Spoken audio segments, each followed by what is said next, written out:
Voyager's inferior, death superior. Hello, my baby! Hello, my honey! Hello, my ragtime gal! Suddenly you kissed my wife! Baby, my heart's on fire! Having paid a scalper's ransom, we bring you a special review of Netflix edition War for Cybertron Soundwave. This special subline of Transformers figures has been grunted out by Hasbro in conjunction with their CGI cartoon show on Netflix.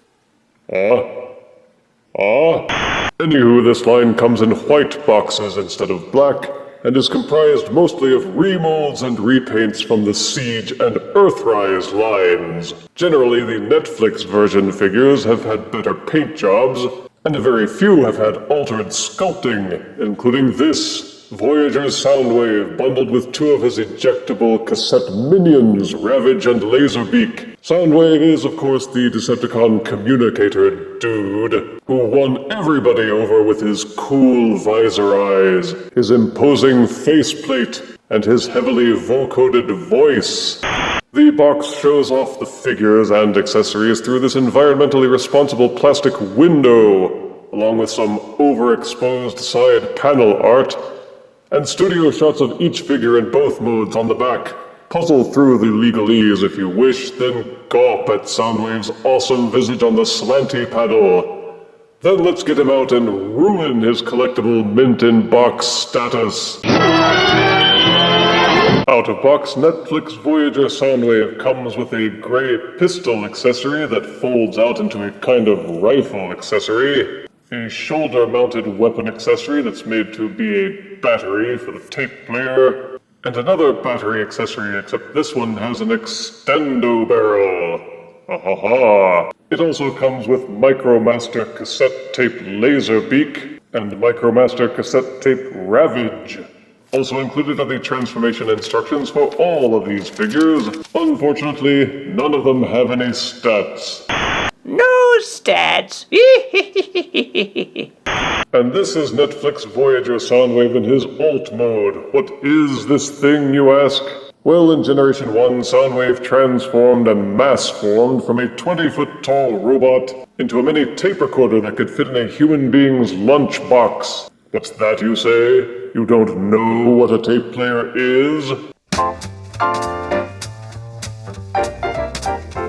And now you know everything there is to know about tape players. If you still don't get it, then just accept the fact that up until the 1990s it was the most advanced media storage device known to humankind. And the Netflix Soundwave is remolded in tribute to those humble beginnings. It was remolded, some might say cleverly, from Siege Voyager Soundwave, which turned into a goofy-looking spaceship.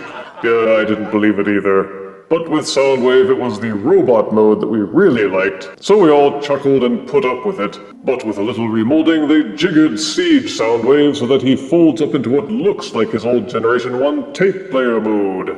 He sports Generation 1 style colors in a deep blue with silver, and a garish yellow around the cassette hatch. Some of the parts aren't silver, they're just flat gray plastic, but the decal work is excellent with the Decepticon badge on front, play buttons underneath, and even the same indicator lights molded into the speakers along with left and right stamps, so you know what direction he's turning. It looks very Generation 1 accurate from the front and feels very solid with no rattling. It all seems to tab together well, except for these gaps under the cassette hatch.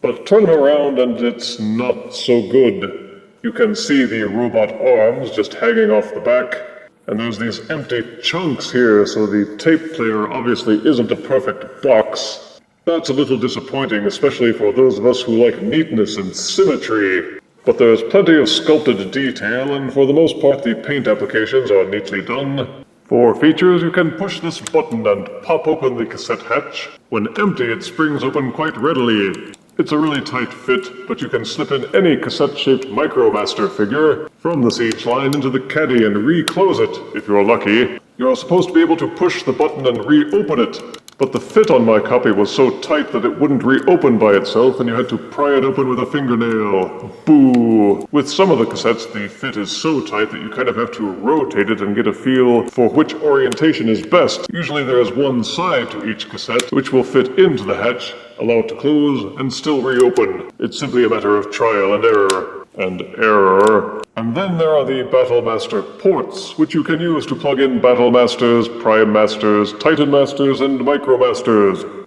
You can also flip out these pegs from the cassettes and plug those in. But the ones on the back in particular are meant to be weapons storage for Soundwave's actual accessories.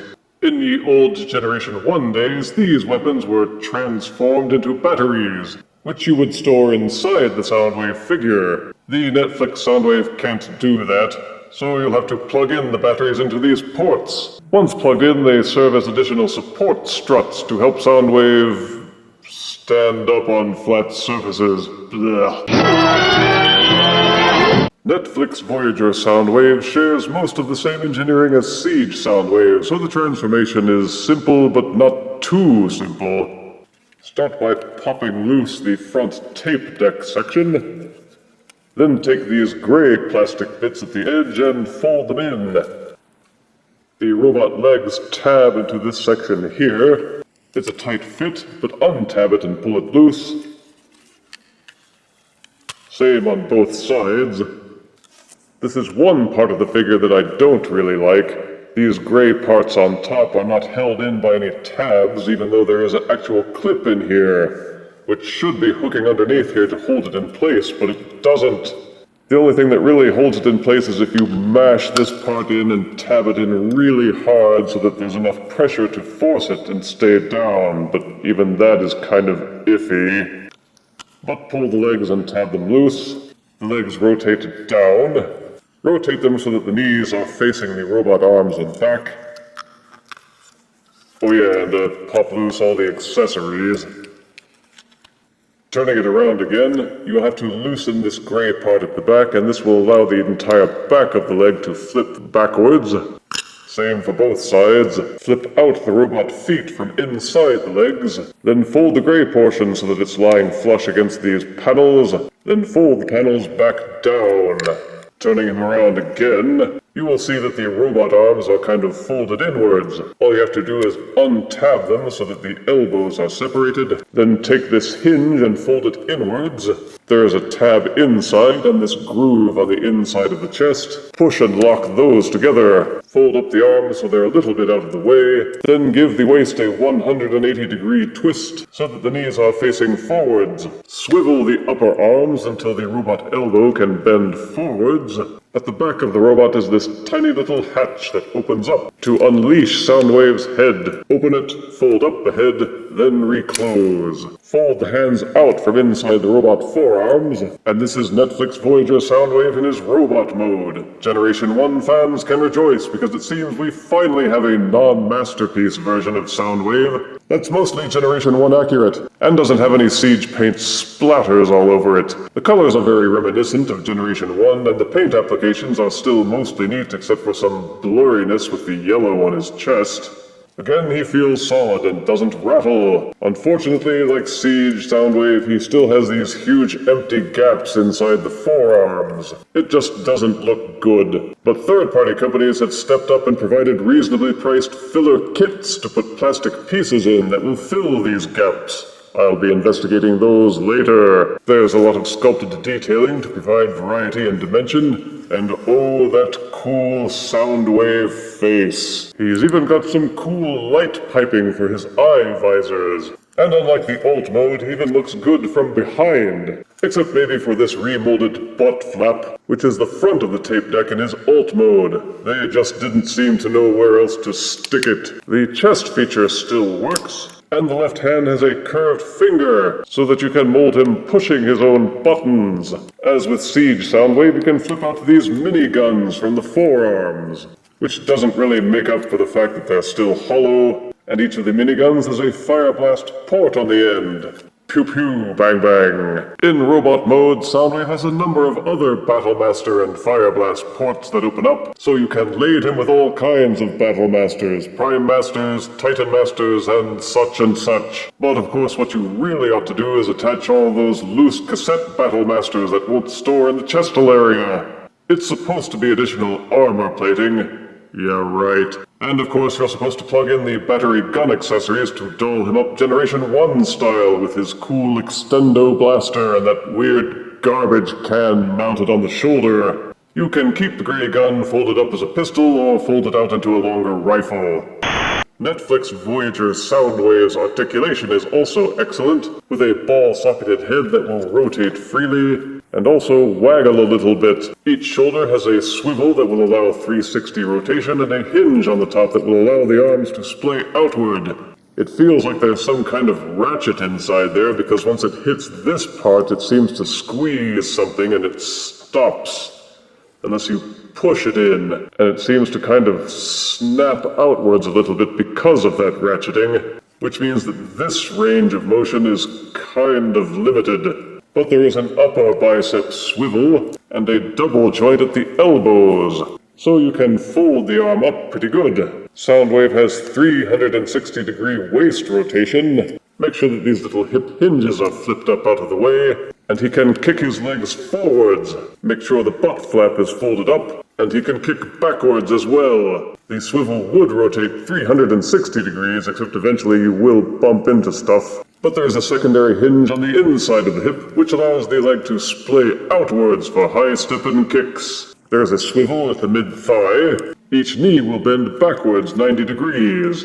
Unfortunately, the feet will not tilt forwards or backwards. The ankles feel pretty solidly locked in place. But they did include the Siege and Earthrise style ankle pivot, which allows the feet to tilt from side to side and makes the wide ankle stances stable. However you pose them, it's best to do so in a manner that will not display these ugly gaps at the forearms. Ugh. And yes, you can still transform him into an unofficial lamppost mode to mimic one throwaway scene in the original Generation 1 cartoon. Just fold Soundwave's head back in as if you were transforming him to alt mode. Rotate the arm so that this tab is facing outwards. Fold in the robot hands. Then fold the robot arms inward as if you were transforming to his alt mode. The arms will tab into these grooves in his back, then tab and peg the elbows together using these tabs and grooves. Just kind of straighten the legs, use the hip joints to bend him forward a little bit, then accessorize him in any way that you think makes him look more lampposty. Yes, it's a disguise that doesn't fool anybody, but it's nice that you have the option. I'm telling you, Prime, that thing is a Decepticon spy. I mean, look, it's got a Decepticon badge right on it. Meh. This is why we haven't won the war for over 10 million years. Then there are the Micromaster mini cassette accessories. Starting with Laserbeak, he has excellent detailing and the colors are certainly Generation 1 accurate with red and black, and a medley of blue and yellow circuitry with silver highlights. It's just a plastic rectangle that you can use this flip-out peg to stick onto Soundwave, and you can store them in his chest, of course. But he also transforms into a mini condor by folding out these little wings, flipping down the feet on the bottom, unfold the head from inside the body, then use this dual hinge setup to fold out the laser gun battery on his back. And Laserbeak is transformed from a cassette tape into a cybernetic condor of sorts. Even has a little tiny Decepticon badge on his head. He differs from the Siege version in that he has 2 robotic eyes and a beak instead of 1 univisor. Getting the head to fold out from in there is the trickiest part. But even after 30 years, he still looks good as a cyber condor. And if you can't stomach calling it a cassette tape for the alt mode, just call it a data storage tablet. Fold out Soundwave's arm, and these 4 little tabs here on the forearm for Soundwave are meant to accommodate Laserbeak's feet. Supposedly you just hook them on, and he's supposed to tab, clip, and hold in place. However, mine just keeps popping loose.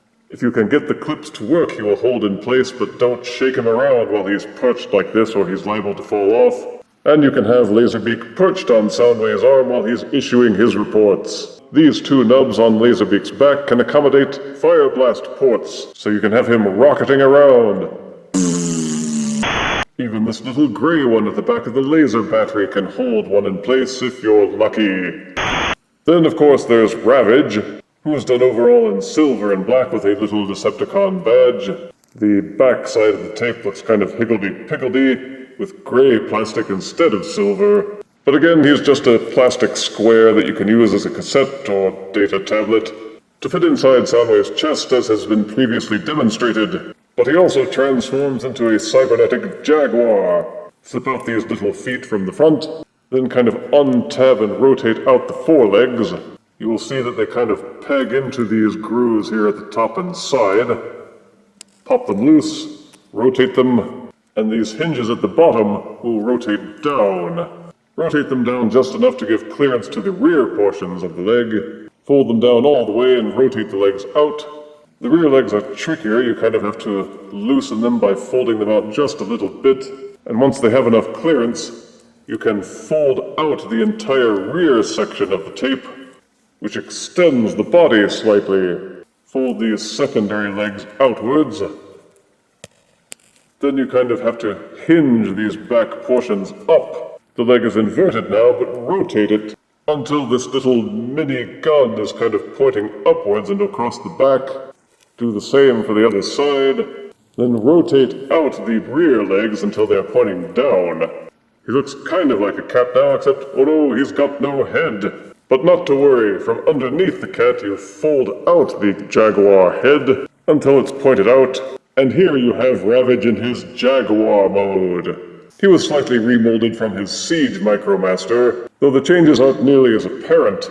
It can be kind of befuddling to figure out how to rotate all of his parts to turn this rectangular thing into a jaguar, but eventually you will get there. Rotating the hind legs the right direction is always my sticking point, but if you have it so that these mini missile launchers are pointed up and angled over the back, then you did it right. He looks a bit thick for something that's supposed to be a sleek and svelte cat, but they did the best they can by working from a rectangle. He even has some articulation. You can tilt the head up and down. Both the rear and the forelegs have a pivot, so they can be angled any way you like. The front legs will rotate forwards and backwards, and the hind legs will rotate until these forelegs keep bumping into the body. So you can kind of get some decent posing out of Ravage, which is not bad considering the tiny size. For size comparison, here's Netflix Voyager Soundwave next to Transformers Animated Activator Soundwave. Here is Voyager Netflix Soundwave next to Masterpiece Soundwave. And here is Netflix Voyager Soundwave next to this weird marbled rock. Soundwave is a character that, while popular, often winds up neglected in the more modern lines, simply because they don't seem to know exactly what to do with him. That is mostly by reason of his Generation 1 alt mode, which is obsolete technology. After all, why transform into a device that nobody uses anymore? So they never seem able to make up their mind what kind of modern alt mode he should have. Sometimes he's a car, sometimes a van, sometimes the goofiest ship in the cosmos. But silly Hasbro, you ought to know by now that serious collectors just want a really good remake of the Generation 1 toy that we loved. And thankfully, Voyager Netflix Soundwave shows that for once Hasbro actually got the memo. Positives are that his alt mode is a good tribute to the original Generation 1 toy. It's neat that you can still store the Micromaster cassettes inside his chest, and the robot mode is a love letter from the 80s that's sure to make you feel as if you've recorded all 3 parts of the harmony. He is well colored, well painted, and the robot scales well with other Siege and Earthrise figures. He comes with plenty of his own accessories, and even though it isn't a vehicle, the alt mode can still make use of the Battlemaster ports to accessorize him up the wazoo. Being bundled with Ravage and Laserbeak is an added bonus, so you don't have to scrounge around other stores for them. Negatives are that the alt mode is not perfect, with its irregular missing portions in the back. The gray foot sections at the top won't tab in. Not to mention you'll probably have to explain what a tape deck is to those young whippersnappers. You can't store the battery weapons internally. The alt mode doesn't scale well at all with other figures. The robot mode has some issues with posing the arms. It's not easy to get Laserbeak to grip onto the front of Soundwave's forearm, which is annoying because he was designed to do just that. The forearms are hollow and look quite ugly from the sides. You either have to live with them like that, or buy an upgrade kit from a third-party manufacturer. The cassette micromasters are a bit simplistic, and as always, Ravage never seems able to quite cross over from his Generation 1 animation model into actual toy form. But if you can find this set for a decent price, especially actual retail price, then it's well worth your time. And I give the Netflix War for Cybertron Soundwave set 9 out of 10 deaths. Laserbeak, Ravage, eject, operational, scalpers suck. If you refuse me, honey, you lose me, then you'll be left alone, oh baby. Tell them all, and tell me I'm your own.